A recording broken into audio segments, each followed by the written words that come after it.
Russia Ukraine യുദ്ധത്തിൽ വളരെ പ്രധാനപ്പെട്ട ഒരു വഴിത്തിരിവ് സംഭവിച്ചു. ഇതിനകം സെലൻസ്കിക്കും അമേരിക്കൻ പ്രസിഡന്റ് ട്രംപിനും ഇടയിലുണ്ടായ തർക്കം ഒരു നിർണായക ഘട്ടത്തിലെത്തിയിരിക്കുന്ന സമയത്ത് അമേരിക്കയിൽ നിന്നും പോകുന്ന ആയുധം സംബന്ധിക്കുന്ന സഹായം, കൂടാതെ ഉക്രൈൻ ആവശ്യമായ പ്രധാനപ്പെട്ട അസിസ്റ്റൻസ്, ആയുധങ്ങളല്ലാത്ത സഹായങ്ങളും ഇന്നോടുകൂടി പൂർണ്ണമായി അവസാനിപ്പിച്ചിരിക്കുകയാണ് എന്നുള്ള വാർത്ത പുറത്തു വന്നു. ഇത് എത്രത്തോളം ഒരു പ്രധാനപ്പെട്ട പ്രശ്നമാണ് എന്ന് നോക്കിയാൽ, ഇന്നത്തെ തീയതി വരെയും റഷ്യ ഉക്രൈൻ യുദ്ധത്തിൽ 45% അമേരിക്കയുടെ ആയുധങ്ങളും അമേരിക്ക നൽകിയ സഹായവുമാണ് ഉക്രൈൻ ദിനം പ്രതി റഷ്യ ഉക്രൈൻ യുദ്ധത്തിൽ ഉപയോഗിച്ചുകൊണ്ടിരിക്കുന്നത്. അപ്പോൾ പെട്ടെന്ന് അവസാനിപ്പിക്കാൻ പോകുന്ന ഈ സഹായങ്ങളെല്ലാം ഉക്രൈന് വലിയൊരു പ്രശ്നമായി മാറിയിരിക്കുകയാണ്. കൂടെ ഇത് അവസാനിപ്പിച്ചു എന്നൊക്കെ പറയുന്നുണ്ടല്ലോ. എത്രയാണ് അവസാനിപ്പിച്ചത്?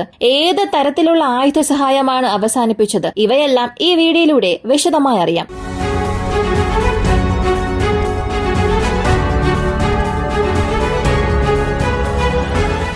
ഡൊണാൾഡ് ട്രംപ് അദ്ദേഹത്തിന്റെ സോഷ്യൽ മീഡിയയിൽ ഒരു പോസ്റ്റ് ചെയ്തു. അതിൽ പറഞ്ഞത്, ഉക്രൈനിലേക്ക് പോകുന്ന സഹായങ്ങളെല്ലാം അവസാനിപ്പിച്ചു എന്നുള്ള വാർത്ത പുറത്തു വന്നിരുന്നു. ഇപ്പോൾ വരെയും പൂർണ്ണമായ സഹായം അവസാനിപ്പിച്ചിട്ടില്ല. എന്നാൽ ഇപ്പോ ആ സഹായമെല്ലാം പൂർണ്ണമായും അവസാനിപ്പിക്കുകയാണ്. അങ്ങനെയാണെങ്കിൽ പോകുന്ന ആ ഫ്ലോ മുഴുവനും അവസാനിപ്പിച്ചോ, അല്ലെങ്കിൽ ആയുധ സഹായത്തിന്റെ ഒരു വിഹിതം മാത്രം കുറച്ചോ എന്ന ചോദ്യം എല്ലാവർക്കും ഉണ്ടാകും. അതിനുള്ള ഉത്തരം കംപ്ലീറ്റ് ഷട്ട് ഡൌൺ, അതായത് പൂർണ്ണമായും എല്ലാം അവസാനിപ്പിച്ചു. റഷ്യ ഉക്രൈൻ യുദ്ധത്തെ സംബന്ധിച്ച് 2022 ഫെബ്രുവരി മാസത്തിൽ ഈ പ്രശ്നങ്ങളെല്ലാം ഉണ്ടായപ്പോൾ അപ്പോഴത്തെ ബൈഡൻ അഡ്മിനിസ്ട്രേഷൻ 86 ബില്യൺ സഹായമായിരുന്നു ഉക്രൈനു വേണ്ടി അറിയിച്ചിരുന്നത്. ഇന്നുവരെയും പുറം ലോകം അറിയുന്ന കണക്ക് ഈ 86 ബില്യൺ ആണ്. അപ്പോ ഒഫീഷ്യലായി 86 ബില്യൺ ഉക്രൈനു വേണ്ടി ഇവർ മാറ്റിവെച്ചിട്ടുണ്ട്. ഇനി 86 ബില്യൺ ആരാണ് നൽകുന്നത്? അമേരിക്കയെ സംബന്ധിച്ച് പല വകുപ്പുകളുണ്ട്. നേരിട്ട് സർക്കാർ സംബന്ധിക്കുന്ന പലവിധ വകുപ്പുകളുണ്ട്. അതിൽ ആരൊക്കെ എത്രത്തോളം സഹായം ചെയ്തു എന്ന് നോക്കിയാൽ, ഈ പ്രതിരോധ വകുപ്പ് അംഗീകരിച്ച 86 ബില്യണിൽ 46 ബില്യൺ പ്രസിഡൻഷ്യൽ ഡ്രോഡൌൺ അതോറിറ്റി PDA വഴി ഇവർക്ക് മാറ്റിവെച്ചു. അടുത്ത 33 billion Ukraine security assistance initiative ഇവർ വഴി മാറ്റിവെച്ചിട്ടുണ്ട്. അടുത്ത 7 billion foreign military financing FMF ഇവർ വഴി മാറ്റിവെച്ചിട്ടുണ്ട്. ഇതാണ് ആ 86 ബില്യൺ. ആരൊക്കെ നൽകിയിട്ടുണ്ട്, എത്രത്തോളം ഇവർക്ക് വേണ്ടി സാങ്ഷൻ ആയിട്ടുണ്ട് എന്ന കണക്ക്. ഇനി ഈ 86 ബില്യൺ സഹായം ഇത് അങ്ങനെ നേരിട്ട് ഉക്രൈനിലേക്ക് ക്യാഷായി പോകുമോ അല്ലെങ്കിൽ ആയുധങ്ങളായി പോകുമോ എന്ന് ചോദിച്ചാൽ അവിടെയാണ് ഒരു വലിയ ട്വിസ്റ്റ് വരുന്നത്. അതായത് ഈ 86 ബില്യൺ ഇത് ഇവരുടെ പക്കൽ നിന്നും ഉക്രൈനിലേക്ക് നേരിട്ടല്ല കൈമാറുന്നത്. ഇതിൽ ചില ബില്യൺ ഡോളേഴ്സ് മാത്രമാണ് ഉക്രൈന് പണസഹായമായി പോകുന്നത്. അതല്ലാതെ അമേരിക്കയിൽ തന്നെ ഒരുപാട് കമ്പനികളുണ്ട്. ആയുധ നിർമ്മാണ കമ്പനികൾ അല്ലെങ്കിൽ മെഡിസിൻ നിർമ്മാണ കമ്പനികൾ. അമേരിക്ക അവരുമായി ഒരു കോൺട്രാക്ട് ഉണ്ടാക്കും. ഇവിടെ ഫണ്ട് അനുവദിച്ചതിന് ശേഷം ഈ കമ്പനികൾക്ക് ടെൻഡർ നൽകും. അതിൽ ആരാണോ ഇവരുടെ ഗോൾസ് സാറ്റിസ്ഫൈ ചെയ്യുന്നത്, ആരാണോ ഈ മാനദണ്ഡങ്ങളെല്ലാം ഫിക്സ് ചെയ്യുന്നത്, അവർക്ക് ഓർഡർ നൽകും. ഇപ്പൊ ഒരു 1000 തോക്ക് ഉക്രൈന് ആവശ്യമാണ്.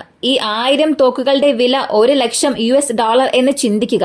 ആ ഒരു പണം അമേരിക്ക വഴി നൽകുകയും അതിനായിട്ടുള്ള കണക്ക് ഗവൺമെന്റിൽ നൽകും. അപ്പോ അമേരിക്കയുടെ ഗവൺമെന്റ് എടുത്ത് അമേരിക്കൻ കമ്പനികൾക്ക് തന്നെ നൽകുകയും ആ ആയുധങ്ങൾ നിർമ്മിച്ച് ആ കമ്പനികളുടെ പക്കൽ നിന്നും അമേരിക്ക വാങ്ങി ഉക്രൈനിലേക്ക് നൽകും. ഇങ്ങനെയാണ് ഈ സഹായം വഴി പോയിക്കൊണ്ടിരിക്കുന്നത്. ഇപ്പോ ഇത് അവസാനിപ്പിച്ചത് കൊണ്ട് ഉക്രൈൻ എന്തൊക്കെ പ്രശ്നങ്ങൾ ഉണ്ടാകും? കൂടാതെ പെട്ടെന്ന് അവസാനിപ്പിച്ചെങ്കിൽ ഇതിനകം പുറത്തുപോയ ആയുധങ്ങളുടെ അവസ്ഥ എന്താണ്? അതായത് പോളണ്ട് വഴിയാണ് പകുതിയിലേറെ ആയുധങ്ങൾ ഉക്രൈനിലേക്ക് പോകുന്നത്. അതെല്ലാം അവസാനിപ്പിച്ചോ എന്ന ചോദ്യത്തിന്റെ ഉത്തരം, അതെല്ലാം അവിടെ തന്നെ സ്റ്റോപ്പ് ചെയ്തിട്ടുണ്ട്. ഇനി ഉക്രൈനിലേക്ക് മുൻപ് എന്തൊക്കെ സഹായം പോയിട്ടുണ്ട്, അവയെല്ലാം ഇപ്പോ അവസാനിപ്പിക്കുന്നത് കൊണ്ട് ഉക്രൈന് എന്തൊക്കെ ബുദ്ധിമുട്ടുകളായിരിക്കും വരാൻ പോകുന്നത്?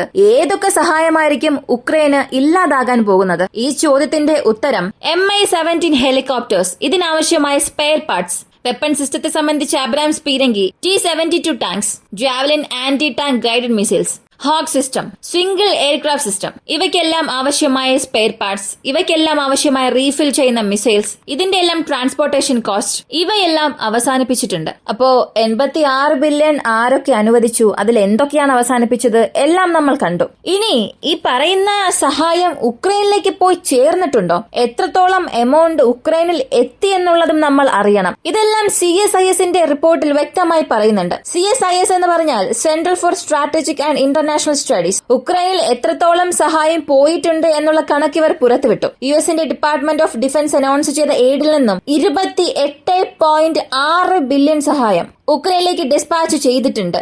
അതായത് അതിന്റെ ഓർഡർ നൽകി അതിനാവശ്യമായ ആയുധങ്ങൾ പോയിട്ടുണ്ട്. വിദേശത്തു നിന്ന് വാങ്ങിയ ആയുധങ്ങൾ അല്ലെങ്കിൽ ആഭ്യന്തരമായി നിർമ്മിച്ചു കൊടുത്ത ആയുധങ്ങൾ ഇവയെല്ലാം ഈ 28 ബില്യണിൽ വരും. അടുത്തത് 34.2 ബില്യൺ US$ കോൺട്രാക്ട് ചെയ്തിട്ടുണ്ട്. ആദ്യം പറഞ്ഞതുപോലെ ഈ കമ്പനികളുടെ പക്കൽ ഒരു കോൺട്രാക്ട് ഉണ്ടാക്കുകയും ആയുധങ്ങൾ നിർമ്മിക്കാനുള്ള ഒരു കരാർ നിർമ്മിക്കും. അങ്ങനെ ആയുധങ്ങൾ നിർമ്മിച്ച് ഉക്രൈനിലേക്ക് തിരികെ കൊടുക്കും. ഇതിനുവേണ്ടി ഏകദേശം 34 ബില്യണോളം കമ്പനികളിലേക്ക് ഓർഡർ പോയിട്ടുണ്ട്. ഈ പറഞ്ഞ രണ്ട് സഹായങ്ങളിലും ആദ്യം പറഞ്ഞ 28 ബില്യൺ ഇത് ഉക്രൈനിലേക്ക് പോയിട്ടുണ്ട്, അല്ലെങ്കിൽ ഉക്രൈനിലേക്ക് പോകാനായി അമേരിക്കയിൽ നിന്നും ഡിസ്പാച്ച് ചെയ്തിട്ടുണ്ട്. ഇപ്പോൾ അത് പോളണ്ടിലായിരിക്കാം, അല്ലെങ്കിൽ യൂറോപ്യൻ യൂണിയനിലായിരിക്കാം, എവിടെ വേണമെങ്കിലും ആയിരിക്കും. എവിടെയാണോ അത് സ്റ്റോർ ചെയ്ത് വച്ചിരിക്കുന്നത് അത് ഉക്രൈനിലേക്ക് അതിന്റെ യാത്ര തുടങ്ങിയിട്ടുണ്ട്. ഇതിൽ മറ്റൊരു കാര്യം, ഇവർ പ്രോമിസ് ചെയ്ത ഈ 86 ബില്യണിൽ 2.5 ബില്യൺ ആയുധങ്ങൾ സാങ്ഷൻ ചെയ്യുന്നതിലുണ്ടായ പ്രശ്നങ്ങൾ കാരണം എക്സ്പയർ ആയിട്ടുണ്ട്. അതായത് പ്രധാനപ്പെട്ട ചില മെഡിസിൻ ഐറ്റം, പ്രധാനപ്പെട്ട വെപ്പൺസ് ഓൾഡ് സ്റ്റോക്കിൽ നിന്നും എടുത്തു കൊടുത്തത് ഇവയെല്ലാം എക്സ്പയർ ആയിട്ടുണ്ട്. അത് ഈ 2.5 ബില്യൺ ആണ്. ശരി, ഇപ്പൊ ഇങ്ങനെ ഒരു അനൗൺസ് വന്നു. അപ്പോ ഗ്രൗണ്ടിൽ എന്താണ് സംഭവിക്കുന്നത്? ഉക്രൈൻ അതിർത്തിയിലേക്ക് ഈ ആയുധങ്ങളെല്ലാം പോയോ എന്ന് നോക്കിയാൽ ഇതിനകം ഉക്രൈനിലേക്ക് പോയ ആയുധങ്ങൾ അല്ലെങ്കിൽ പോളണ്ടിലേക്കുള്ള ആയുധങ്ങളും പകുതിയിലേറെ ഡിസ്പാച്ച് ആയതായി പറയുന്നു. ബാക്കിയുള്ള ആയുധങ്ങൾ പോളണ്ടിൽ സ്റ്റോപ്പ് ചെയ്തിട്ടുണ്ട്. അതായത് ഇന്ന് പോളണ്ടിൽ നിന്നും ഉക്രൈനിലേക്ക് പോകുന്ന ആയുധങ്ങൾ പോളണ്ടിൽ തന്നെ സ്റ്റോപ്പ് ചെയ്തിട്ടുണ്ട്. ശരി, ഇപ്പൊ അമേരിക്ക അവരുടെ സഹായം അവസാനിപ്പിച്ചു. അങ്ങനെയാണെങ്കിൽ റഷ്യ ഉക്രൈൻ യുദ്ധം പെട്ടെന്ന് അവസാനിക്കുമോ? അല്ലെങ്കിൽ റഷ്യ ഉക്രൈൻ യുദ്ധം അവസാനിക്കാൻ ഇതൊരു കാരണമാകുമോ എന്ന് ചോദിച്ചാൽ ഇതിന് സെലൻസ്കി ഒരു മറുപടി പറഞ്ഞു. കാരണം ഈ തർക്കം ഉണ്ടായപ്പോൾ തന്നെ ആദ്യം ചോദിച്ച ചോദ്യം ഇതാണ്: ഒരു പക്ഷേ നിങ്ങൾക്കുള്ള സഹായം അവസാനിപ്പിച്ചാൽ നിങ്ങൾ എന്ത് ചെയ്യുമെന്ന്. അമേരിക്ക സഹായം ചെയ്തില്ലെങ്കിൽ നിങ്ങൾ കൊണ്ട് യുദ്ധം ചെയ്യാൻ കഴിയുമോ എന്ന ചോദ്യത്തിന് സെലൻസ്കി ഒരു മറുപടി പറഞ്ഞു. ഉക്രൈൻ ഉപയോഗിക്കുന്ന ആയുധങ്ങളിൽ 40% പ്രധാനമായും ഉക്രൈൻ നിർമ്മിച്ച ആയുധങ്ങളാണ്. അതായത് ഹെവി ഡ്രോൺസ്, ലോങ് റേഞ്ച് ഉള്ള ഡ്രോൺസ്. ഇവിടെ ഡ്രോൺസിനെ മാത്രമാണ് പറഞ്ഞത്, കാരണം അതൊക്കെയാണ് ഉക്രൈൻ അവരുടെ രാജ്യത്തിൽ നിർമ്മിക്കുന്നത്. എന്നിട്ടാണ് അത് റഷ്യൻ തലസ്ഥാനവും കടന്ന് 1500 കിലോമീറ്ററും കടന്നു പോയി ആക്രമിക്കാൻ കഴിവുള്ള ഡ്രോൺസ് നിർമ്മിക്കുന്നുണ്ട്. അപ്പോൾ ഈ 40% എന്ന് സെലൻസ്കി പറഞ്ഞത് പ്രധാനമായും ഡ്രോൺസിനെയാണ്. ഇത്രത്തോളം ആയുധങ്ങൾ ഞങ്ങളുടെ രാജ്യത്ത് തന്നെ നിർമ്മിക്കുന്നുണ്ട്. 45% വരെയും അമേരിക്കയുടെ സഹായമാണ് വരുന്നത്. അങ്ങനെയാണെങ്കിൽ ഒരു ദിവസം ഒരു 10 ബുള്ളറ്റ് ഫയർ ചെയ്താൽ അതിൽ 5 ബുള്ളറ്റ് വരെയും അമേരിക്കയുടെ സഹായമാണ്. അപ്പോ ബാക്കിയുള്ള എല്ലാ സഹായമാണ് യൂറോപ്യൻ യൂണിയൻ വഴിയും യൂറോപ്യൻ യൂണിയൻ അല്ലാത്ത രാജ്യം വഴിയും, അതായത് പ്രധാനമായും ജപ്പാനാണ്. ഇവരുടെ പക്കൽ നിന്നെല്ലാം സഹായം വരുന്നു. ഇപ്പോ അമേരിക്കയിൽ നിന്ന് വരുന്ന 45% അവിടെ സ്റ്റോപ്പ് ആകുമ്പോൾ അത് എല്ലാ കാര്യങ്ങളിലും ഒരു തിരിച്ചടിയായി മാറും. ഇപ്പോ ഉക്രൈനെ ഡിഫൻഡ് ചെയ്യുന്നതിൽ പാട്രിയോട്ടിന് ഒരു പ്രധാനപ്പെട്ട പങ്കുണ്ട്. അതുപോലെ പാട്രിയോട്ട് മാത്രമല്ല, പാട്രിയോട്ട് ഓപ്പോസിറ്റ് ഉള്ള ഒരുപാട് ഒഫൻസീവ് ഓപ്പറേഷൻ ആവശ്യമായ വെപ്പൺസ് ഉണ്ട്. ഇതിൽ അമേരിക്ക ഒരു ബാറ്ററിയിൽ അധികം യൂണിറ്റ് നൽകിയിട്ടുണ്ട്.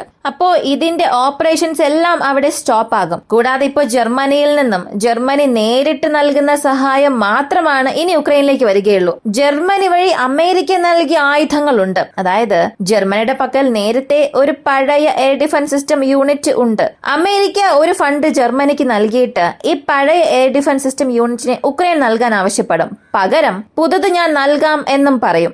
അങ്ങനെ അമേരിക്കയുടെ പണം വഴി വരുന്ന ഏതൊരു സഹായവും ഇനി ഉക്രൈനിലേക്ക് വരില്ല. അപ്പോ ഇതുപോലെ തുടരുകയാണെങ്കിൽ എത്ര ദിവസം ഉക്രൈനെ കൊണ്ട് പിടിച്ചു നിൽക്കാൻ സാധിക്കും? ഈ ഒരു ചോദ്യത്തിന്റെ ഉത്തരം നമ്മൾ അറിയണം. കുറഞ്ഞത് 3-4 മാസം വരെയും റഷ്യ ഉക്രൈൻ യുദ്ധത്തിൽ അമേരിക്കയുടെ സഹായമില്ലാതെ ഉക്രൈനെ കൊണ്ട് തുടരാൻ സാധിക്കും. എന്നാൽ എത്രത്തോളം ഫലപ്രദമായി തുടരാൻ സാധിക്കും? ഇതേ ഊർജ്ജസ്വലതയോടെ തുടരാൻ സാധിക്കുമോ? കാരണം ATACMS ആണ് അവർക്ക് പ്രധാനപ്പെട്ട വെപ്പൺ. അതുവച്ചാണ് ഇത്രയും ദിവസം യുദ്ധം ചെയ്തത്. S-400 ആക്രമിച്ചത്, പ്രധാനപ്പെട്ട ബേസിനെ ആക്രമിച്ചത്. ഇതെല്ലാം ATACMS ഉപയോഗിച്ചാണ് ചെയ്തത്. അപ്പോ അതെല്ലാം അമേരിക്കയുടെ പക്കൽ നിന്നും അവസാനിച്ചാൽ തീർച്ചയായും ഉക്രൈനെ കൊണ്ട് ഒരുപാട് ദിവസം അതിജീവിക്കാൻ സാധിക്കില്ല. ഇവിടെ സന്ദേശം വളരെ വ്യക്തമാണ്. ഒന്നുകിൽ പീസ് ഡീലിന് സൈൻ ചെയ്യുക, റഷ്യ ഉക്രൈൻ യുദ്ധത്തിൽ നിന്നും ഉക്രൈൻ പുറത്തേക്ക് വരിക. അത് അല്ല എന്നുണ്ടെങ്കിൽ ഇങ്ങനെയുള്ള കാര്യങ്ങളെല്ലാം ഞാൻ ചെയ്യും. ഇതാണ് ട്രംപിന്റെ നിലപാട്. കാരണം ഇതല്ലാതെ മറ്റു മാർഗമില്ല. ഉക്രൈനെ ഇങ്ങനെ വിടുകയാണെങ്കിൽ ഒരു വൻ നാശത്തിലേക്കായിരിക്കും അവർ പതിക്കുക. ഈ യുദ്ധം അവസാനിപ്പിച്ചില്ല എന്നുണ്ടെങ്കിൽ ഉക്രൈൻ അത് വലിയ നാശം തന്നെയായിരിക്കും വിതയ്ക്കുക. ഇപ്പോൾ ട്രംപ് എടുക്കുന്ന എല്ലാ കാര്യങ്ങളും ഒരിക്കലും റഷ്യക്ക് അനുകൂലമല്ല. പക്ഷെ എല്ലാ കാര്യങ്ങളും ഉക്രൈന് നെഗറ്റീവായാണ് മാറുന്നത്. അപ്പോ ഉക്രൈന് നെഗറ്റീവായി മാറിയാൽ തന്നെ അവിടെ റഷ്യക്ക് അത് ഫേവറായ ഒരു തീരുമാനമാണ്. അടുത്ത 2-3 മാസത്തിൽ റഷ്യക്ക് എതിരെയുള്ള സാങ്ഷൻസ് എല്ലാം തീർച്ചയായും ട്രംപ് നീക്കം ചെയ്യാനുള്ള തീരുമാനങ്ങൾ എടുക്കും. ആദ്യമേ G7 രാജ്യങ്ങൾക്കുള്ളിൽ റഷ്യയും കൊണ്ടുവന്ന് G8 ആക്കാനുള്ള ചർച്ചകൾ നടക്കുന്നുണ്ട്. അതിന്റെ പ്രോസസ് എല്ലാം സ്റ്റാർട്ട് ചെയ്യും. എത്ര തന്നെ യൂറോപ്യൻ യൂണിയൻ ഇന്ന് അമേരിക്കയുടെ പക്കൽ നിന്നും ഒരൽപ്പം ദേഷ്യപ്പെട്ടാലും അവരെ കൊണ്ട് ഏറെ ദിവസം മങ്ങൽ നിൽക്കാൻ സാധിക്കില്ല. ഇതിനിടയിൽ UK പ്രൈം മിനിസ്റ്റർ സ്റ്റാർമർ ഒരു കാര്യം പറഞ്ഞു. $2.5 ബില്യൺ ഞങ്ങൾ ഉക്രൈന് വേണ്ടി മാറ്റിവെക്കാൻ പോവുകയാണ്. ഇത് റഷ്യയുടെ മരവിപ്പിച്ച ആസ്തിയിൽ നിന്നുമാണ് ഞങ്ങൾ നൽകുന്നത്. യൂറോപ്യൻ യൂണിയൻ എത്ര തന്നെ ചെയ്താലും, എത്ര ഉക്രൈന് സഹായം നൽകണം എന്ന് ചിന്തിച്ചാലും അമേരിക്ക അവരുടെ സപ്ലൈസ് കട്ട് ചെയ്താൽ അവരെ കൊണ്ട് മാച്ച് ചെയ്യാൻ സാധിക്കില്ല. കാരണം 100%-ൽ 45% അമേരിക്കൻ വെപ്പൺസ് ആണ് അകത്തേക്ക് പോയിക്കൊണ്ടിരിക്കുന്നത് എങ്കിൽ പെട്ടെന്ന് ആ 45% കട്ട് ചെയ്താൽ യൂറോപ്യൻ യൂണിയൻ ഒരുമിച്ച് ചേർന്നാൽ പോലും അത്രയും ഉടൻ അവർക്ക് നൽകാൻ സാധിക്കില്ല. അതിനുള്ളിൽ യുദ്ധകളത്തിൽ എന്ത് വേണമെങ്കിലും സംഭവിക്കാം. ഈ ഒരു വീഡിയോയെ കുറിച്ചുള്ള നിങ്ങളുടെ അഭിപ്രായം കമന്റിൽ പറയുക. ഇങ്ങനെയുള്ള വീഡിയോസ് കാണാൻ താല്പര്യമുള്ളവരാണ് നിങ്ങളെങ്കിൽ ഇപ്പോൾ തന്നെ നമ്മുടെ ചാനൽ സബ്സ്ക്രൈബ് ചെയ്യുക. മറ്റൊരു വീഡിയോയുമായി വീണ്ടും കാണാം.